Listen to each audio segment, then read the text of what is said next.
పూలు వాడాయి ఒళ్ళు కవులు నీకు వర్షంలో కప్పింది. నీకు మాట చెప్తా నేను, పూలు నలిగిపోయింది.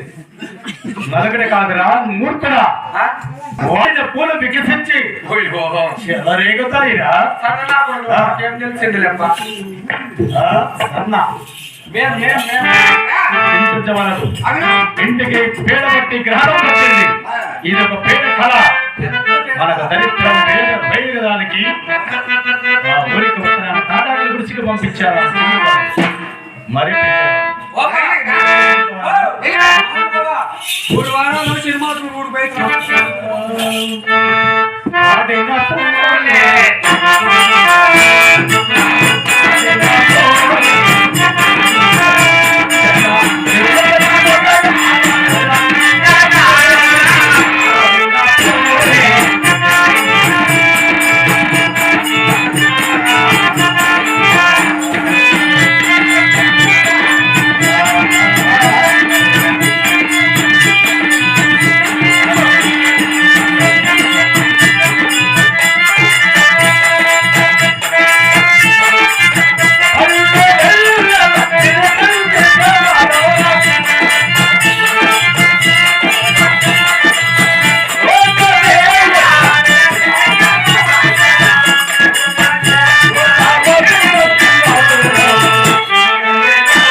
బుద్ధి చెప్పవాలి, మగవారికి బుద్ధి చెప్పవను.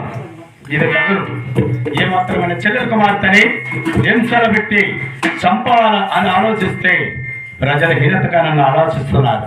అందుకే నీవు చంపినా శాస్త్రం సమాజం ఒప్పుతుంది, నేను చంపితే అది విరుద్ధమైంది. అందుకే నామం గడికినంత వరకు, విభూత రేఖలు ధరించేంత వరకు, శివశివనామను ధ్యానించేంత వరకు ఏమి చేస్తావో సంపదవో మూడు వాకిట్లు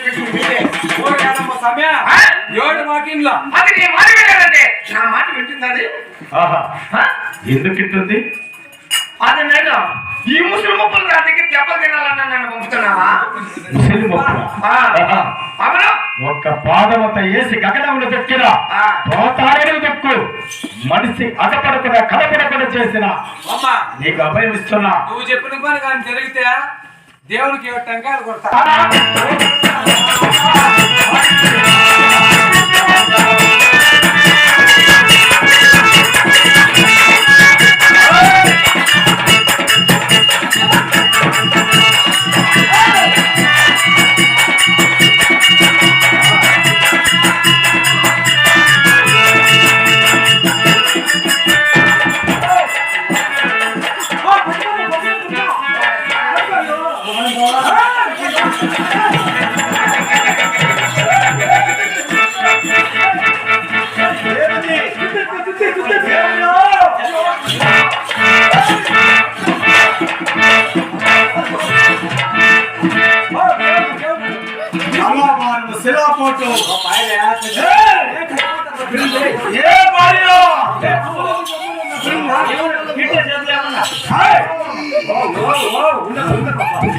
దేవుని